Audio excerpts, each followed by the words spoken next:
Hi everyone, I'm Stu. I'm Sarah, and welcome back to the 350 Bird Challenge. In this video, we're going to be exploring Madera Canyon, continuing our Arizona trip.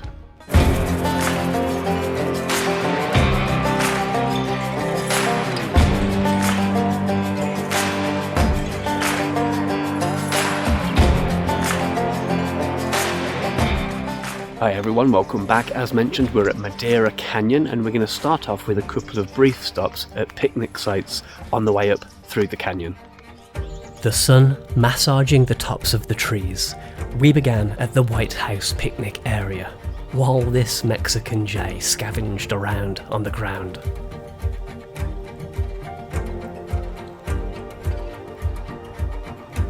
There's a greater peewee up here too, a species that a lot of birders making the pilgrimage to Arizona would hope to see. A quick game of peekaboo with a bridled titmouse looking through the twigs. Here's a lifer, a dusky-capped flycatcher, one of those pesky flycatcher species that can be tough to identify. Okay guys, some of the familiar birds that we've seen before. Tons of jays around this morning. Nice looks at a bridled titmouse. But we did get a new bird, didn't we, Sarah? Yeah, so we picked up a dusky-capped flycatcher on Merlin, and then eventually did find the bird. It did vocalize again, so we're pretty sure about that one. Well, as sure as wherever we are about flycatchers. We're going to move on to the next stop now, I think. Before we left, we were harangued by a bossy turkey, and not for the first time on this Arizona trip. He was closely followed by his ladies. As we drive further up through the canyon, let's take a look and see where we are. Our Arizona trip continues, and for the past week, we've been in the south of the state. In the last video, we were exploring Patagonia. We've come a little bit further north for today, to Madera Canyon, which runs through the Santa Rita Mountains, the tallest of which, at a massive 9,456 feet, is Mount Wrightson. But before we climb too high, let's stop at this nature retreat. Are we at Santa Rita Lodge now, Sarah? Yeah. Should we go and have a look? Sure. As well as a gift shop with the obligatory Santa Rita Lodge t-shirts, of which, yeah, I had to buy one. There's also bird feeders and a nice seating area. We're at about 5,000 feet here, so it's also a slightly cooler spot to come and do some nice bird watching. Lots of Mexican jays around, making sure everything is in order. We also got a lifer. See how this female tanager has grey behind the eye, a kind of cheek patch? That makes it a hepatic tanager. Nice. The male showed up later, and after a brief fight with the grosbeak, eventually settled on this beam.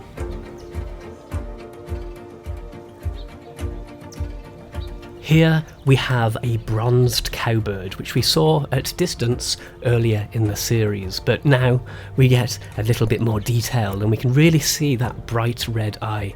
The wings are an iridescent blue colour, and you can just see a fleck of blue at the shoulder from this angle. If the Mexican jays weren't the most rambunctious, then the prize perhaps goes to the acorn woodpeckers that were all over the feeders.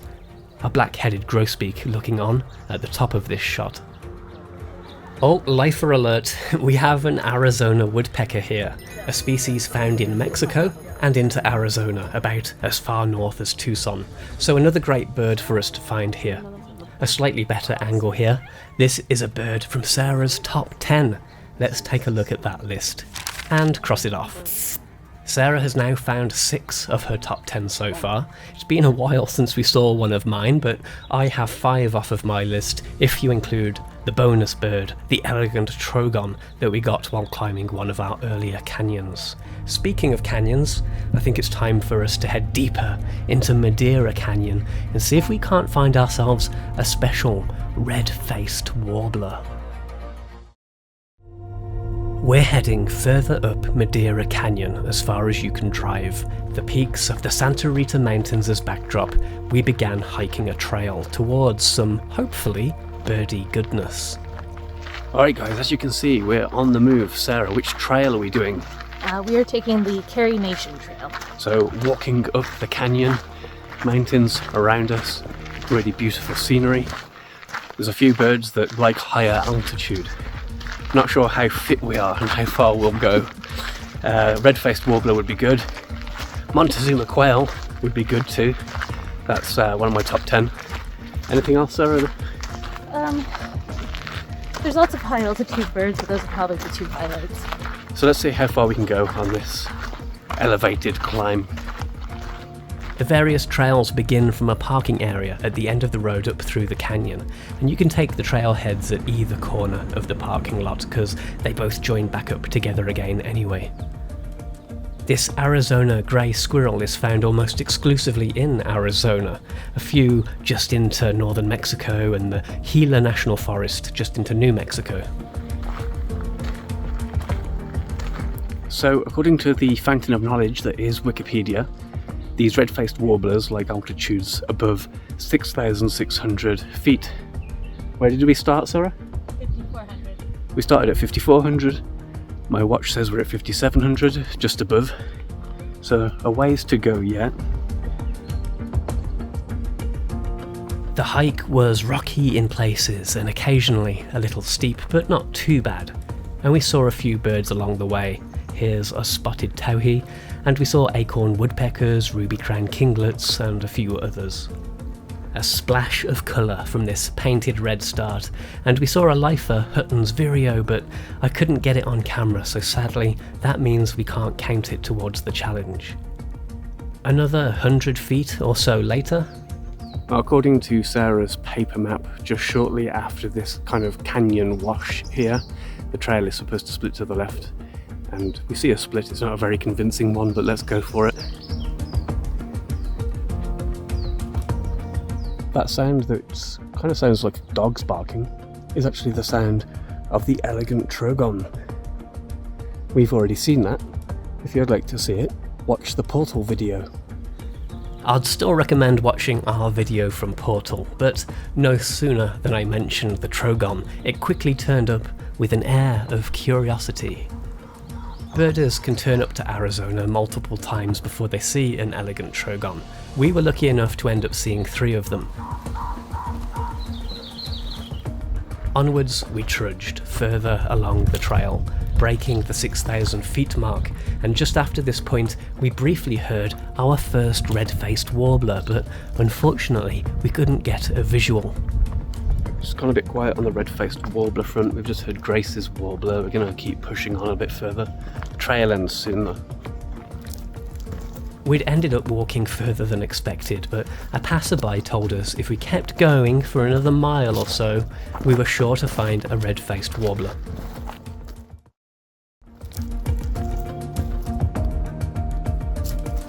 We haven't heard the red-faced warbler again for a while. But a few of the birders have come running down because they can hear the trogon, which is still barking away in the background. They've told us we have to keep climbing basically, get a bit higher. There's some water up here, so on we go. We were buoyed onwards by the sighting of a yellow-eyed junco, lifer. This is another of those birds that didn't quite make the top 10 lists we had, but we were excited to try to find it.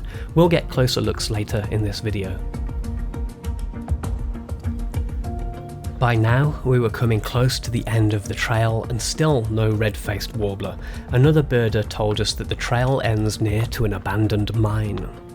A brief glimpse of a hermit warbler seen through the leaf cover. And even briefer views of a brown creeper. But what's this? That's him. Yep. Finally, red-faced warbler. At just over 6,500 feet. What a cool looking warbler. It really is in a class of its own when it comes to New World warblers found in the US. No other has such bold red colouring until you head south of the border. It's a gem of the Arizona Sky Islands, a bird people visit Arizona to see. Check out the blazing red face and throat contrasting with the black cap and those crisp white underparts. Well, we successfully got what we came for. Well, that makes for quite a satisfying end to this part of the video. Red-faced Warbler right at, well, just below the 6,600 feet that we'd been told about, quite near to a mine.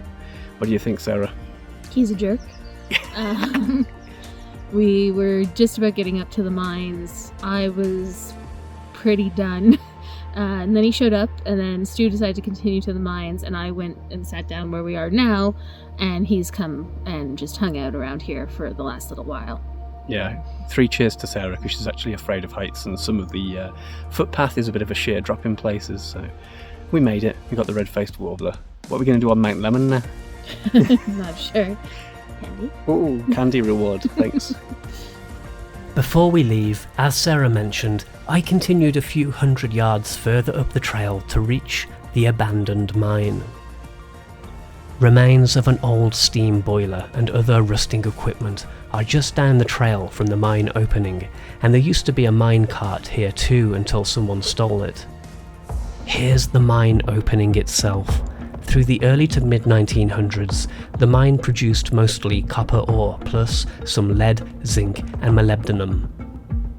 Today, the abandoned mine sits quietly beneath the pine trees, the entrance flooded and its story slowly rusting to the earth, gradually reabsorbed by time. Gradually, nature finds its way.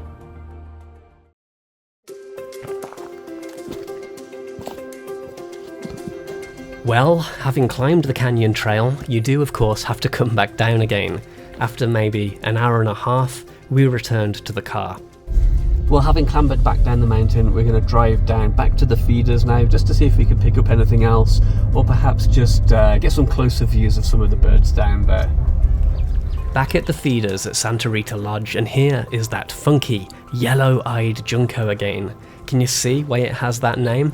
That piercing yellow iris is one of its most striking features, setting it apart from the dark-eyed juncos that most American birders will be familiar with.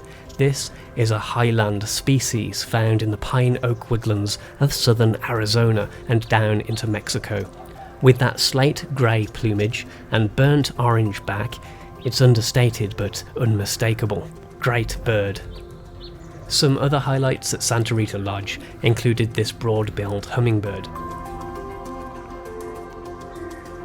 to be later joined by this Rivoli's hummingbird that everyone around here seemed to jokingly call a ravioli hummingbird. There's been lots of fun opportunities to see birds bathing here in Arizona. Feather maintenance is one of the most important activities for birds like this black-headed grosbeak, and with the extra heat down here, well, that's just an extra incentive for a bath. Finally, before we move on, we've already seen Mexican jays, but I can't not share this close-up view.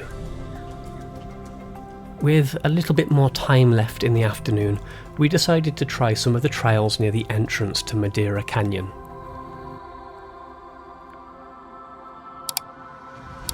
We have left the feeders, but when we started this video, we heard a bird that we didn't tell you about because we couldn't find it. Sarah, what did we hear? We heard a rufous crowned sparrow. That'd be a cool ad. So as we're working our way back out of the canyon, we're going to stop at a couple of the picnic sites, which is where we first heard it. Just go for a quick walk, see if we can find or at least hear that and track it down this time. I still want a grey hawk. Those have been spotted near the entrance. We'll see if we can see one. And anything else that turns up, we're just going to go for a walk along these kind of winding picnic table routes. As we circled around a few picnic areas, it was a little quiet for birds to begin with, but the appearance of a warbling vireo punctuated the quiet with a flurry of bird activity, including a brief flash of a plumbeous vireo, another vireo, and this one a lifer. Well, we just saw a couple of vireos. Sarah thought it might be a plumbeous, which would be a lifer for us. I got the camera on it, and it was a warbling vireo. What are you talking about? But then we saw that there were actually two, and the warbling was chasing off another vireo. Got the camera on it, pretty sure it's plumbeous. High five, lifer, yay! Gonna hang out here a little bit longer before we head down, maybe have a look for that grey hawk. But we might have used up all of our luck today. We'll see how it goes. A little bush tit snacking around the tree here. and an overhead swoop of a red-tailed hawk. We got cool views of it again a little bit later as it made use of the updrafts to parachute itself downwards behind the mountain line. We moved a little further down the canyon, nicely shaded from the afternoon sun. A little later we moved down to Proctor Road near the entrance to the canyon in hopes of seeing a grey hawk. There are nice open views of the Santa Rita Mountains here, but grey hawks prefer wooded habitat near to rivers, so we joined the deer near to the canyon, which was lined with cottonwoods and other favourable trees. Quite nice views of another black-throated grey here. Thanks to long-time viewer and seasoned western birder Cliff Hawley for helping us with another tough-to-identify Empidonax flycatcher here. This is a lifer western flycatcher, but to quote allaboutbirds.com, this is an attractive small flycatcher that looks like several other attractive small flycatchers. Cliff told us that the all-light lower coloured mandible and short projection most visible from this angle make this a western flycatcher. Sorry, but this bird is obstructed a little bit, but it is a brown-crested flycatcher, which is new for the year. We heard it do its call, which separates it from the similar-looking ash-throated flycatcher. Really great views of a hermit warbler, well, aside from that catkin hanging down in front of it.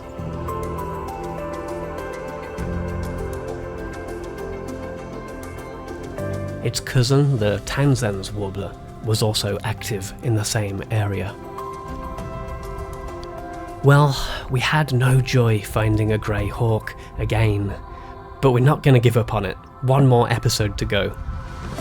The sun was beginning to set over the low-lying valley as turkey vultures soared through the orange-tinted Arizona skies.